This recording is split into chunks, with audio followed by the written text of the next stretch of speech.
Alhamdulillah, il faut apprendre à vivre avec un principe fondamental que tout être humain a besoin. C'est fondamental. Ce principe n'est autre que Trolf Sokrasek. Mêle-toi de tes affaires en d'autres termes.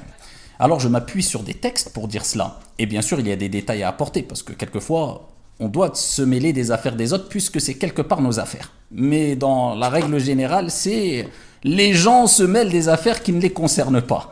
Et aujourd'hui plus qu'hier, puisqu'on a une époque à l'ère des réseaux où les gens sont très curieux, ils ont une curiosité malsaine, ils aiment savoir tout quand il y a un conflit, particulièrement dans les couples, mariage, divorce, dispute interne, etc., entre individus, entre un homme, une femme, entre un homme et un homme, etc.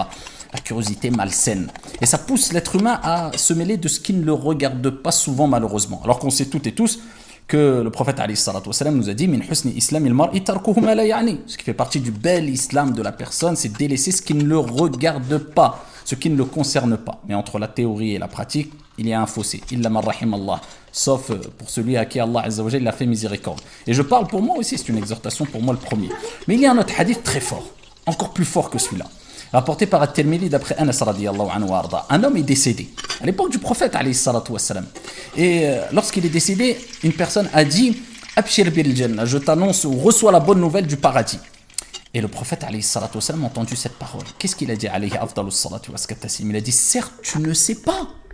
Certes tu ne sais pas.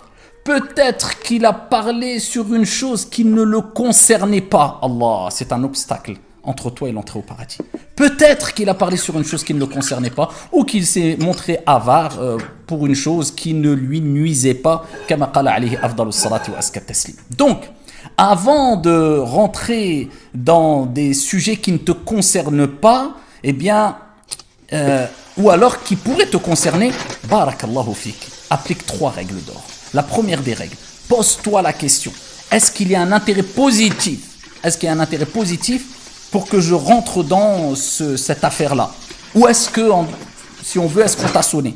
Si on t'a pas sonné, et si tu ne vois pas d'intérêt positif de rentrer, c'est-à-dire que tu ne vas pas apporter quelque chose de positif pour rentrer dans l'affaire, continue pas. Si c'est le cas, oui, il y a un intérêt positif pour que tu rentres dans cette affaire. Parce que quelquefois, attention, il y a des intérêts, surtout quand ça concerne la communauté ou une collectivité de manière générale. Par exemple, il y a des individus qui commettent du mal, qui répandent le mal, et personne ne veut les arrêter. Il faut les dénoncer, il faut rentrer dans cette affaire-là si personne ne se charge de s'occuper de cette affaire-là, bien sûr. Je ne parle pas de ces cas-là. Je parle plutôt dans les situations internes, dans des problèmes qui concernent la vie privée, un homme qui divorce avec sa femme, un frère qui se dispute avec un frère, une sœur qui a un petit conflit. Donc ça n'a pas d'impact sur la communauté. Et il n'y a pas d'intérêt que tu rentres dedans. Mais si on va dire il y a un intérêt que tu rentres dedans, ok, passe à la deuxième règle d'or ou la deuxième étape.